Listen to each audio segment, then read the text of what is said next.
Good afternoon and welcome to our Smartees today on co-creating brands and campaigns.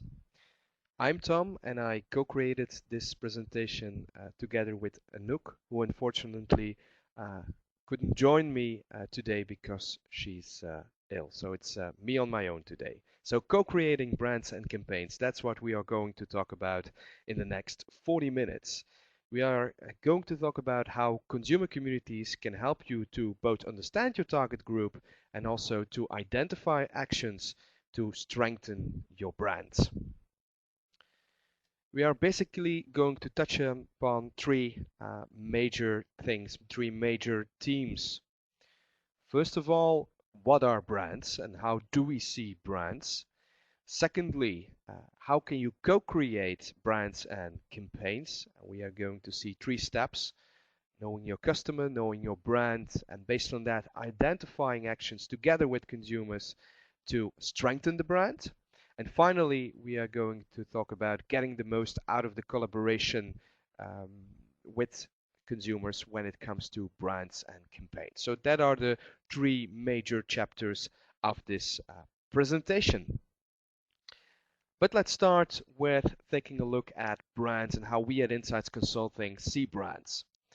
And let's start with a definition from the book The Conversation Manager by our friend Steven van Belleghem.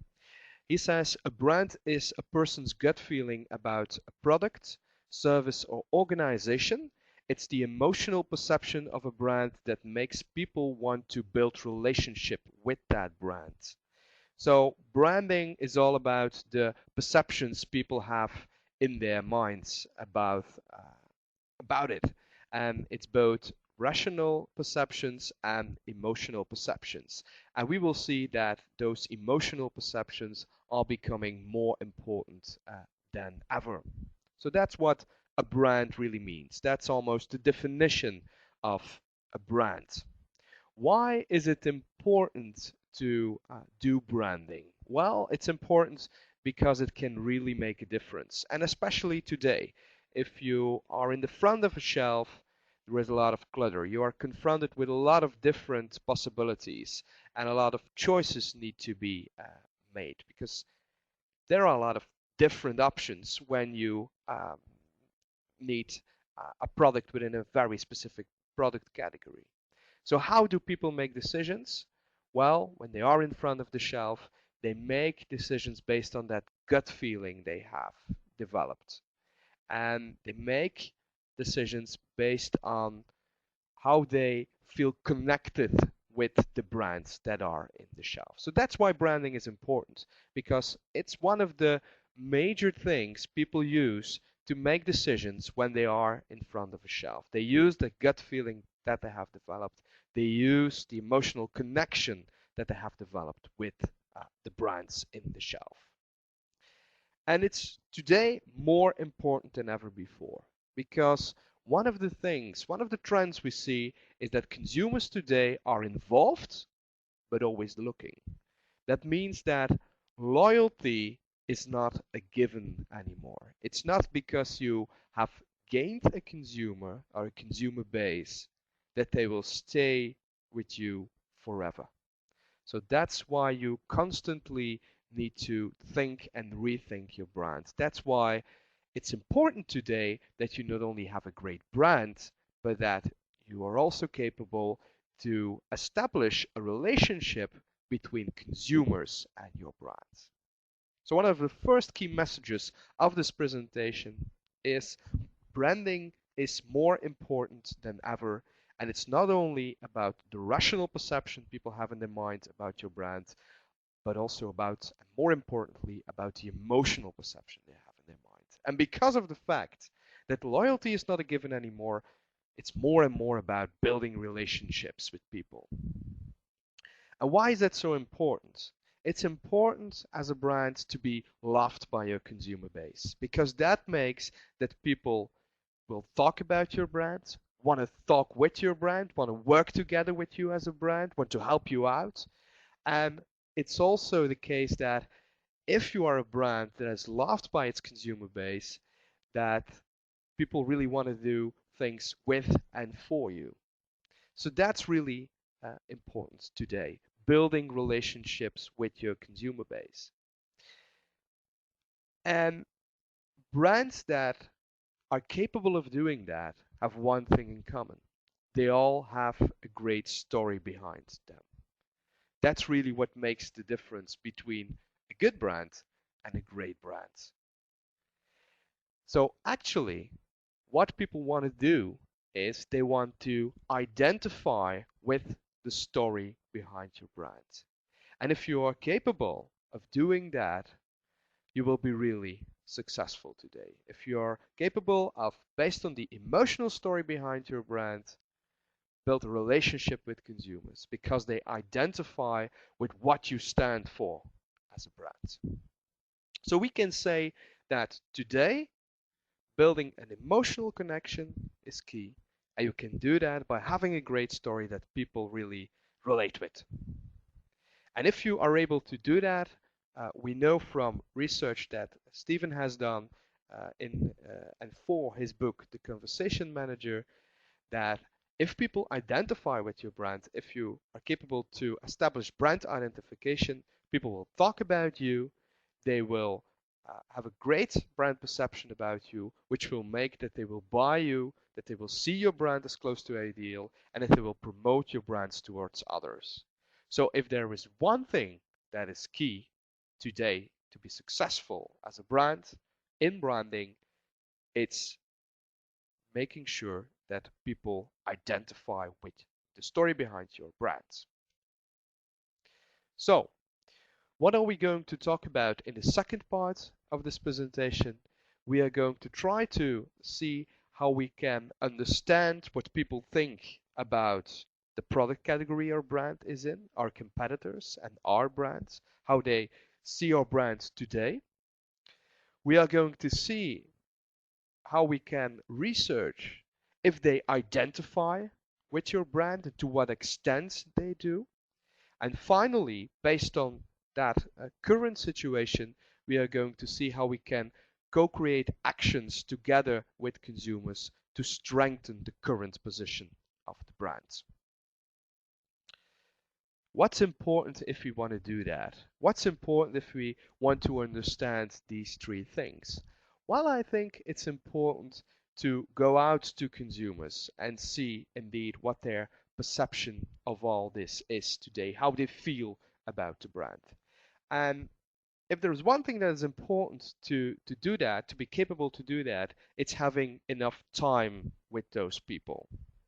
Because we will need time to connect with the consumers, to understand who they are, what they value in life, and how they look at your brand and at your competitors. You cannot do that in 2 hours. That's just too much. You need a couple of days, you need a couple of weeks to really fully understand how people are, how they look at themselves, how they see your brand within the product category, and what they see as the relationship between the two. A second thing that is important if we want to move from the current situation to the ideal situation, if we want to develop marketing actions, if we want to develop communication campaigns that are going to strengthen our brand, is that today we do that together with consumers. Because the days are over that advertising agencies just come up with great advertisement. It needs to be advertisement that is relevant to the consumers, that speaks to them, that will strengthen that identification with the brand, and it will push them towards action. So why not ask consumers for input and feedback while advertising agencies are crafting those new campaigns? So, if we want to know how people look at our brand and our competition, how they look at themselves, we need time. If we want to develop actions to strengthen the brand, we need to work together with people. So what's the ideal research methodology to work on this and to co-create brands and campaigns? Well, it's a market research online community, because those elements are there. A market research online community is a closed online platform on which you bring together a larger group of people for a longer period of time to work on something. In this case, to work on brand strategies, to work on advertising campaigns. What's the difference between more classical ways of listening to consumers, like focus groups, because that's the way we used to do all of this. We did it in offline focus group. Well, the big difference is, first of all, that it's online with all the advantages of that, and that we have more people, so more opinions, more clashes of opinions, more richness, and more time to understand all of the things we want to know.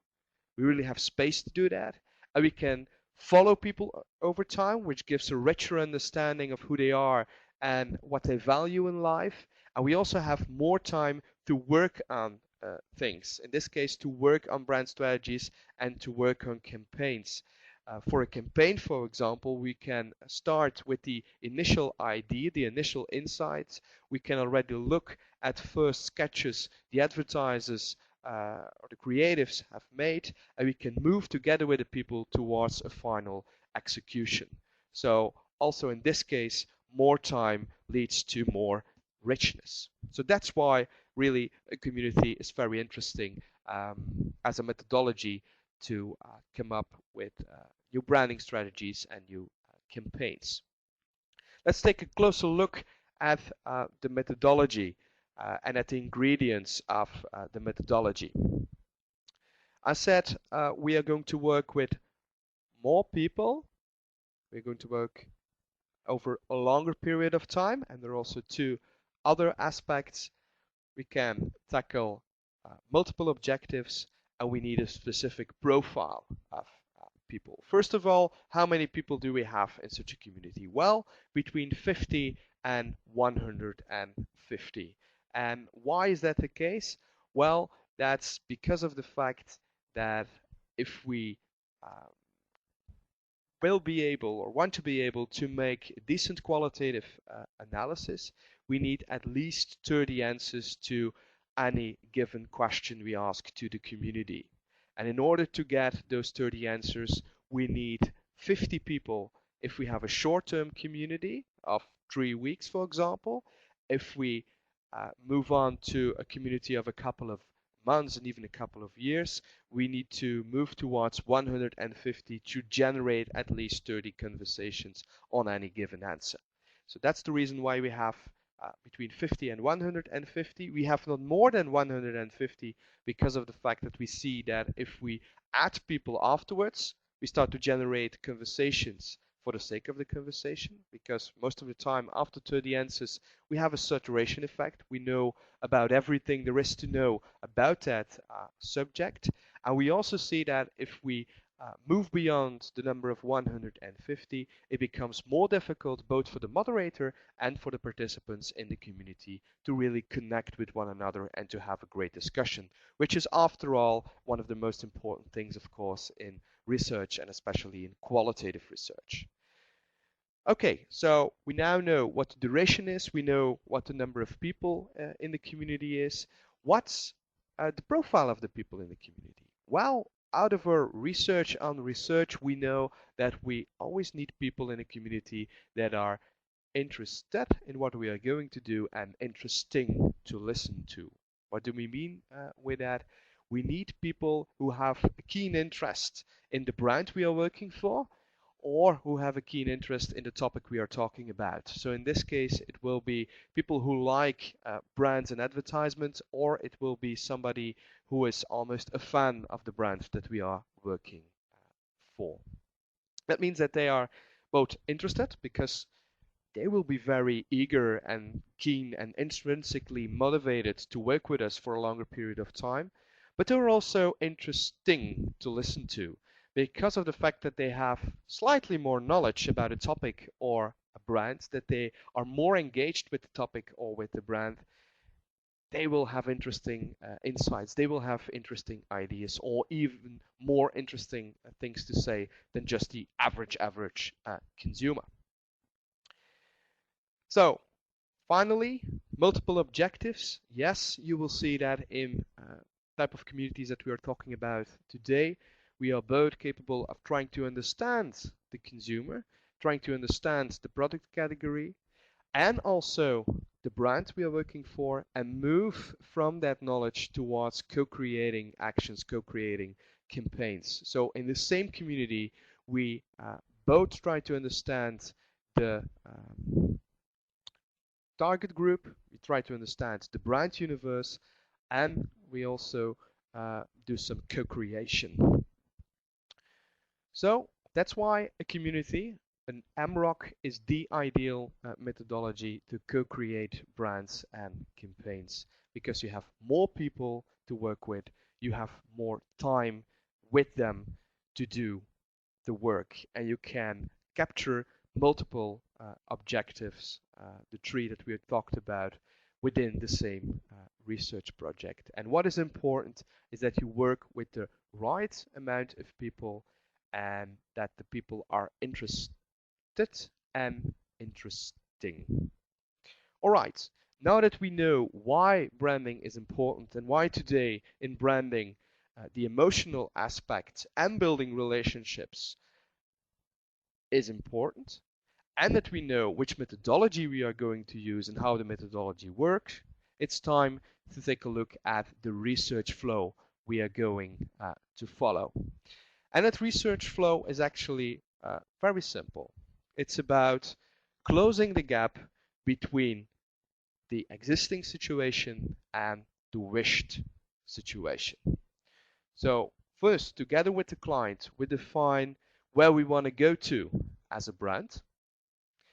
Then we look in the community first at who is the consumer, how do they see the product category, how do they see and perceive the brand within the product category, and based on that knowledge, we define actions together with the people in the community. We co-create communication actions, marketing campaigns together with the people, together with the key customers, to move towards the ideal situation.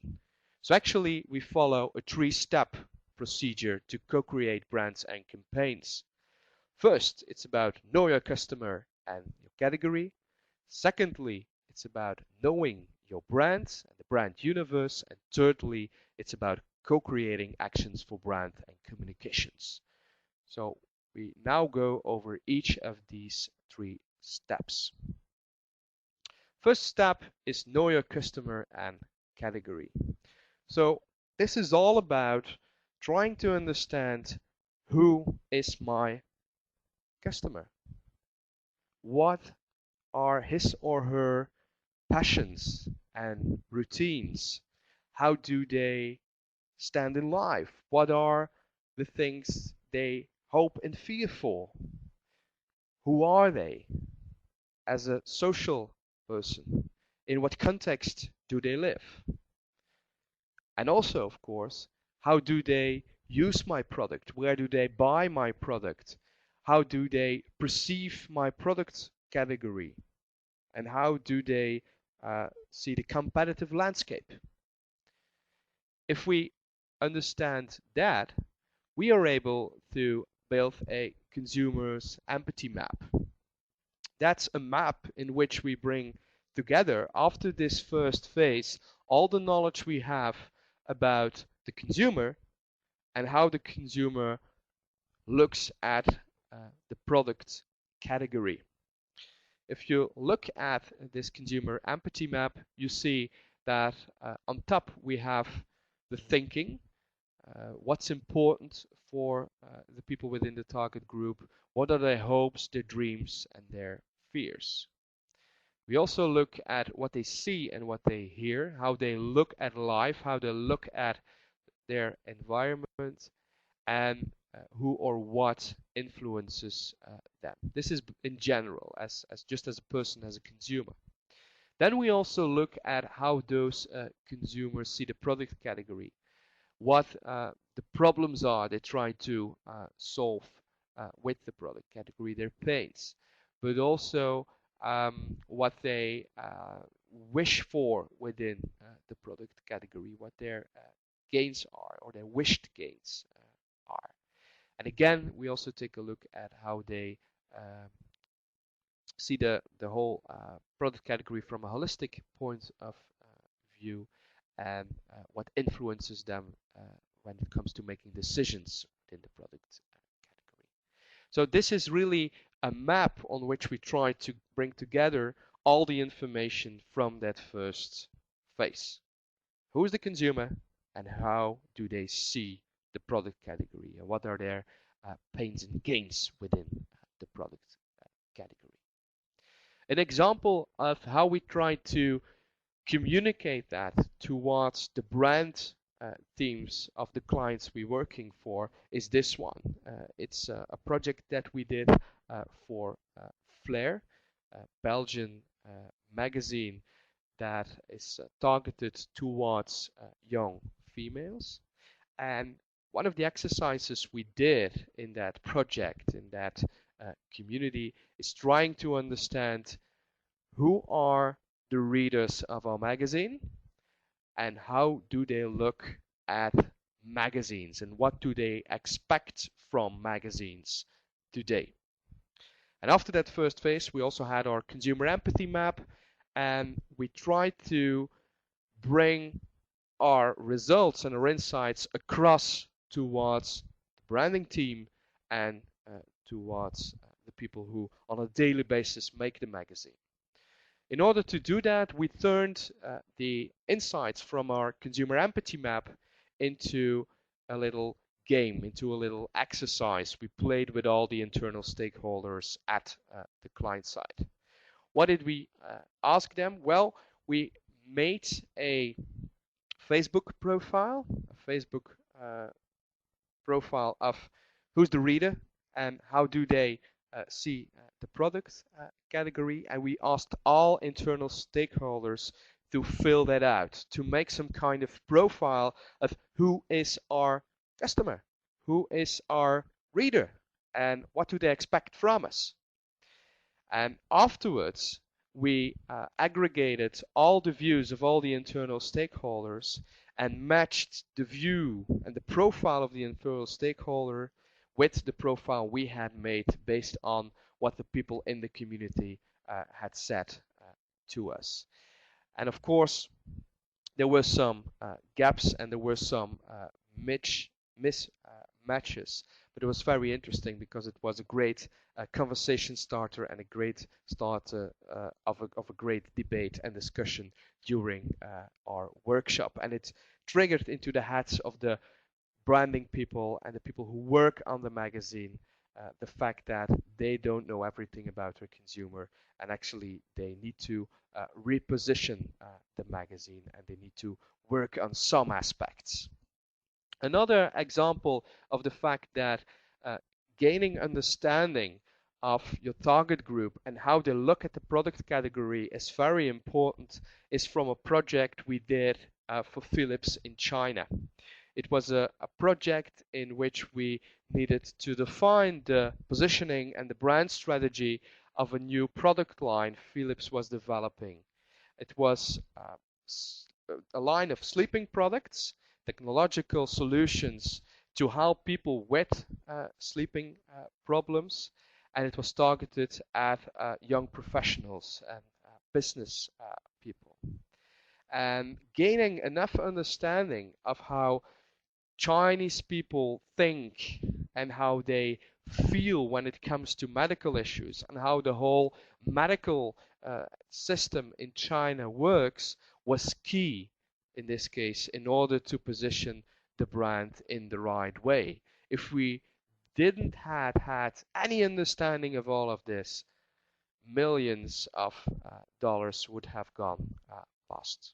So two examples, I think, that show how important it is that before you jump into strategy and before you jump into defining brand strategies, it's crucial to understand who's my customer, 360-degree view on that, and how do they see and perceive the product category and what are their pains and gains within that product category.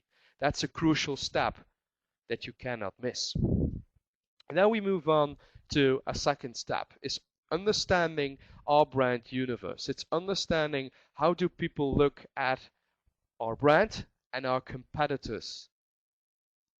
How do they perceive it? How do they experience it? And one of the models we use in order to do that is the crush model from the book How Cool Brands Stay Hot by Yuri Vandenberg, one of our managing partners. There are 5 components in that model, and in most projects that are the 5 things we research when it comes to how do people perceive our brand and the competitive set of brands. It's cool, it's real, it's unique, it's self, brand identification, and it's happiness. What does it mean? Cool means how appealing is the brand. Real means what's the authentic story behind the brand. Unique means how is the brand different from the other brands in the competitive set. Then we have the component self-brand identification. That's of course to what extent can people relate to the story behind our brand? To what extent identify people themselves with the brand? And then finally, the happiness factor is to what extent does the brand tell a very positive story? And if a brand has all those aspects, if it has a story that people can identify with, and if the story is appealing to the people, is authentic, is unique, and is positive, well, then you have a great story, and then you have something that will work. You have a successful brand. So that are all the aspects we most of the time research when we do research about understanding the brand universe. An example of a project that we use this for is a project that we did some time ago, a while ago, for Ben & Jerry's. And it was all about first understanding the target group and the product category. And in the second phase, we used the crush model to understand how people look at the brand and the competitive brands. And based on the things we found there in terms of story and brand identification, we really came up with 10 things everybody within the company and also in terms of the third parties that work with the brand need to know about the brand DNA. So it's like a briefing that all ad agencies, activation agencies that work for Ben & Jerry's get before they can start with any action. And it's really based on what does the brand stand for? What's the story behind the brand? And how can we create brand identification? It's just 10 things everybody who works in Ben & Jerry's needs to know. We have another example, an even more extreme example that again shows that it's all about having a great story with the elements we just talked about from the crush model and making sure that people can identify with that story. And last year in the Netherlands, we worked for Danone for their Danio brand. And again, here we had found out who the people are, how to see the product category, how they look at the brands and the competitive brands. And based on that, we briefed the advertising agency, just like we did in the Ben & Jerry's project. And we didn't brief one agency, no, we briefed 2 because it was a pitch. And they came up with 2 executions of that brand DNA. And what did we do in the community? We asked the community to give feedback on both movies, on movie 1 from agency 1 and on movie 2 from agency 2. So actually what we did is we asked the community, what's the best story? What's the story you can identify with the most? And actually that's the agency that does that best is the agency Danio or Danone will pick as their agency for the next years. So we went very extreme in this, but it's important.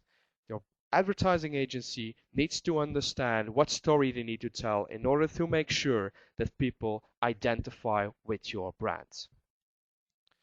All right, then we have had 2 steps of our 3-step plan. We know about the customer, we know about the product category, we also know in step 2 about the brand. Now it's time to move from the current situation towards the ideal situation by co-creating the right actions together with the people in the community. And here we use, amongst others, a model that we have stolen, if you want, from the book Likeonomics. What does the model in the book say? Well, it says that if you evaluate marketing actions, if you evaluate marketing campaigns, the 5 elements of being likable are important. Those 5 elements are: is the message you tell simple? Is it clear? Do people understand what you're talking about? Is the message credible? Do they believe what you say? Is the message relevant? Is it something that actually speaks to them? And is it something that it speaks to them right now? Is it important for them right now? And finally, after that, do they just believe in what the brand stands for, in the bigger goal behind the brand? We did a couple of cases in which we used this model, and I will give a few examples. This is an example from a community we did in Spain for Vodafone, the telco operator. And what we researched here was they wanted to launch a new service, a mobile music streaming service. And it was crucial for us in the launch that we got it right, that the communication campaign that was going together with the launch, that the message in there would be clear and, of course, also credible and relevant for the potential user right now, because it was a new service. So those elements were really crucial. So we did a whole bunch of research to really try to understand how can we explain this to people in a clear way. How can we really make sure that there is nothing in how we explain the service that they don't believe, that we don't overpromise? And how can we make it as relevant as possible? How can we, what's the one thing we should tell in order to let people immediately see that it's something for them right now? Another example of following all these steps is what we do on a day-to-day basis for Famous. Famous is a Belgian advertising agency that already has a community in the air for more than a year. We are in our 2nd year right now. And what we do is we do research all the time with a large community of people for all the brands Famous as an advertising agency is working for. And actually we follow the 3 steps of this whole presentation. We try to understand the customers of the brands Famous is working for and how people see the product categories. We take a look at how they perceive the brands and the competition of the brands. And of course, we also work on making impactful, effective advertising campaigns and fine-tune those from the initial idea towards the first executions, towards the final execution over time, together with the people in the community, the consumers, the participants from the community. And an example of how important it is to also test final executions is this one from William Lawson's. It's one of the clients of Famous. So they had came up with a great advertising idea for William Lawson's, that it's for real men who are, let's say, very masculine. It's really a macho brand. And the campaign that you see here is now on television, but it's now on television in an adapted version. It's not the version that the community members have seen a while ago, because the plot of this commercial was, according to the community, too sexist. And although it's a macho brand, although it's a very masculine brand, still there needs to be respect for yeah, the other gender, of course, because people don't identify with a brand that doesn't have respect for other people. That is too sexist, if you want. So this is really an example where it was not about the message that was not clear, where it was not about, do people understand what we are talking about? Is it relevant for them? Is it credible? No, this was really about, can we identify, can we relate with what's behind the brand, with the story behind the brand? And in this case, it was a bridge too far. And it's a nice example how consumers can really say, no, this is a no-go, even if we already have a movie that could be aired on television. So we have had the first two chapters of our presentation. We talked about what are brands, how do we need to do branding today. We have seen that emotions and creating emotional connections between the brand and consumers is important, that it's even about creating a relationship between consumers and brands. In order to do that, it's key to have a great story behind your brand, a story that people really can identify with, because identification with a brand, that's really the start of everything, and it's really so important. It's very important to be a successful brand. That's what we saw in the first chapter. In the second chapter, we saw how we really need, or what the beauty is of the research community methodology to co-create great brands and campaigns with consumers. And the main reason was that it gives us the time to follow consumers, to understand consumers. It gives us the time to really work together with the people on marketing actions, on marketing campaigns, and that time gives a lot of richness. We also saw that in order to move towards the ideal situation, we first need to understand the current situation. We need to understand how consumers are, how they see the product category. Based on that, we create a consumer empathy map.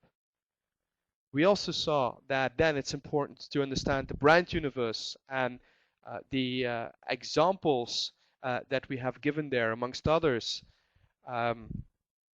from what we have done with or for Ben & Jerry's and Danio, really showed how important it is to then really find that great story behind the brand that people can relate to, identify with. And finally, it was about creating those actions to move towards the ideal situation. And I think great example is what Famous does, and really using consumers in all those steps, and especially in the end to fine-tune campaigns and to come to campaigns that people really understand, really find credible, that are really speaking to them, that are really relevant, and that have, of course, the great brand story behind them, and that it's integrated in the campaign. Final step is, how do we get the most out of the collaboration with consumers in these communities to co-create brands and campaigns? First of all, it's about uniting all the teams that are working on the brand and on the campaigns. One of the most important things is that what you learn from the community, that you bring that across towards the people working on your brand within the company, but also your advertising agency, and that you don't wait until the end of the community, but that you already do that along the way. I think the example that we had for Flair was a great example where we really found a very creative technique to make clear towards the people at Flair and the people who work on the magazine what Flair really stands for as a brand, but more importantly, how the consumers see the product category and how the consumers see themselves. So that's really very important that you have bring together all the parties, both internally and externally around the community. And a great example where we did that was in the community for Marktplatz, where we created um, an advertising campaign together with the people at Marktplatz and with the advertising agency for a new feature on the platform. Marktplatz started selling last year also new products, and it was for that new feature that we co-created a campaign together with people in a Marktplatz community. And what we did here was really bringing almost every day a small report towards the people at the advertising agency who were working on the campaign, to constantly feed them, to constantly give them inspiration, to constantly later give them feedback on their first sketches, and in iterative loops. In that way we could move towards a great and very impactful advertisement. A second step is that when everything is done, you can also communicate about what you have done. One of the things we see is that companies who use a community often forget that listening to consumers is what people want today. We know from our social media around the world study that 80% of consumers today want that companies listen to them, want to help companies out, want to co-create, to collaborate with companies, both on new product development, but also on their brand strategies and on making more impactful and better advertisements. So if you do that as a company, why not tell the world that you do it? Because it will have great effects on how you are perceived as a brand. And again, the example from Marktplatz is a great one here, because it's exactly what Marktplatz did. They said to the world, we now as Marktplatz listen to our users, not only in terms of how our platform needs to look like, but also how we need to communicate towards you as a user. And as you see on the slide, the example of the campaign for the new products on Marktplatz was used in all communication. So I think as a wrap up, I hope that you now see how important it is to involve consumers in developing a better brand strategy and in crafting better advertisements, that it really is the way to go, because branding needs to be a little bit different right now than it was before in order to be impactful. That we showed you that the best way to do that is through a market research online community, and that you need to follow a three-step procedure, and that in order to get the most out of your collaboration, you need to involve all internal stakeholders and bring them together around the community. And when the project is finished, don't forget to talk about what you have done, because people really love this. So that's my part. I'm now open to answer all your questions.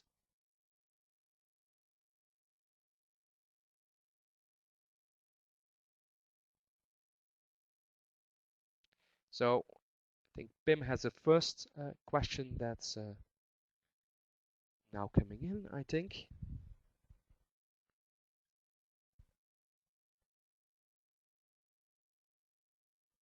And I will give him some time to type.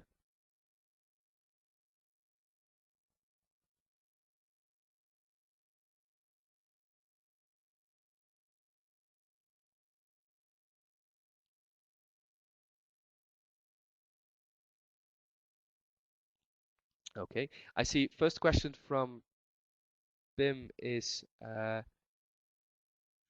to select the right people for such a community. Well, um, first of all, where the people come from is not that important in that sense, that they can come from a research access panel, they can come from a Facebook page from the brand, they can come from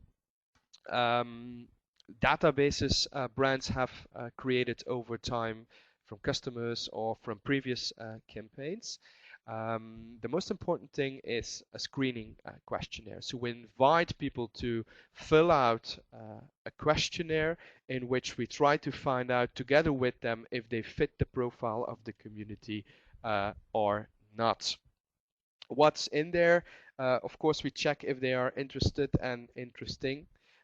We try to see if they are really engaged with the topic, they are really engaged with the brand, they really have something interesting to say. We also check if they can work with an online community, if they have basic skills to work with a forum. We also take a look at are they willing to tell us their opinions, because you can have great opinions, but if you don't want to talk about it, it's a little bit worthless. So where they come from is not important. The most important thing is the screening. And next to those general things, of course, there are a couple of things that are very specific to a project. For example, in the Ben & Jerry's project, we recruited people from the Ben & Jerry fan page because the future goal of the brand was to create a group of really very loyal and very enthusiastic brand lovers that would become ambassadors. So there the screening was, next to the general things, we really need people who are extreme brand fans, who score a 9 or a 10 on brand fanship, because working with those people will give us a brand strategy that is addressed to that group, to them and to their peers, and that will be the way to speak to brand fans, to brand and turn them into brand ambassadors, and they will spread then the message about our brand.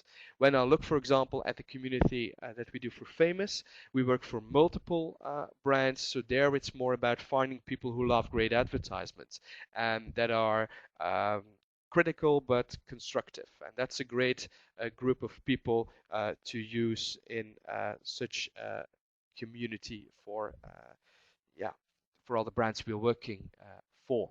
Another question is what kind of incentive you usually suggest for community members? Well, one of the most important incentives is giving feedback. We see that the reason why people participate in such a research community is not to get rich, it's not for the money, it's to be able to put a stamp on the future of a certain brand or of a certain product category. So it's more important to tell them what you have learned from them and what you will do with their feedback, then it's important to give them money. But for a 3-week project, people get 30 euros. So that's totally not in relationship with the time they spent on it. And of course, a lot of feedback. And for some products, for some brands, they also get to see the advertisement campaign in some kind of avant-premiere, or if it's then for other types of communities about co-creating new products, they are the first to test the new product. So it's really more about intrinsic than about extrinsic motivations. So that were 2 questions, one from Pim and one from Mark. Don't know if there is somebody else with a last question. Otherwise, we are going to close down and I'm going to say goodbye. So I wait.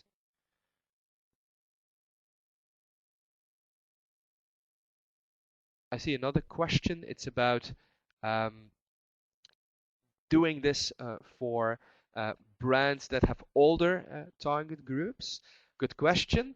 The brands that I talked about today were Ben & Jerry's and things like William Lawson's, all brands that are more targeted towards a slightly younger target group, but it also works for people 50 plus, for example. First of all, 50 plus is like the fastest growing age group on the internet, but also on social networks like Facebook, so they know how to work with these kind of tools, forums and communities. And we really did this already, like for a bank who have a slightly older target group, very wealthy people. Well, we also did work for them on a community with older people. We also have a community in the air for Heinz, and within that community, a subset of the people is 50 and even 60 plus, and we get interesting things also from them in terms of branding, in terms of creating advertising campaigns. So it's not a methodology that is only useful for brands that are targeted towards Generation Y, for example. It's really a methodology that you can use for different types of brands from different industries or sectors, and that are targeted towards different um, age groups. So I think that was the last question. Thank you very much for all your questions. Thank you very much for listening and for being here. If you have other questions, other things you want to know from us, feel free to contact me or Anouk. Our contact details were on the last slide. And feel free to take a look at our Smartees website. There are more interesting sessions coming up. So hope to see you again on one of our next online or offline events. And for now, good evening.